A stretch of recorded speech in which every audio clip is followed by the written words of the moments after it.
Dans cette opportunité, nous apprendrons en seulement 3 minutes les 15 étapes pour résoudre la panne liée à un manque de communication entre l'unité intérieure et extérieure d'une climatisation de type inverté.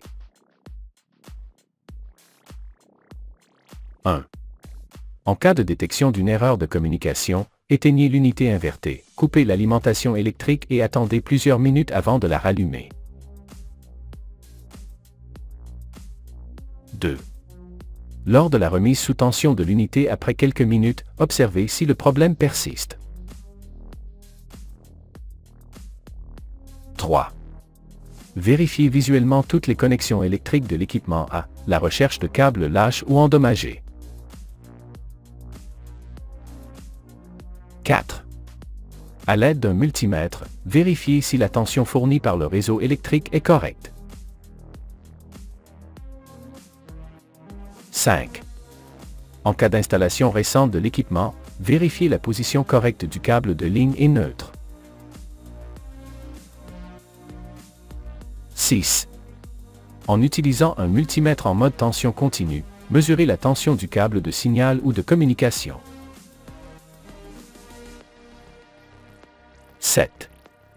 La tension de signal doit être mesurée entre le câble connecté au terminal S et le câble neutre. 8. La pointe rouge du multimètre est placée sur le câble de signal et la pointe noire sur le neutre. 9. En fonction de la transmission de données, pour certains fabricants comme Midea, lorsque l'équipement fonctionne normalement, la tension mesurée sur le câble de signal oscille entre des valeurs positives et négatives. Par exemple, avec Midea, si l'unité de contrôle électronique extérieure ne fonctionne pas correctement, les valeurs de tension sur le signal seront toujours positives. 10. Cependant, pour d'autres marques de climatiseurs avec un protocole de transmission de données différent, lorsque l'équipement fonctionne normalement, la tension mesurée sur le câble de signal oscille toujours entre des valeurs positives. 11.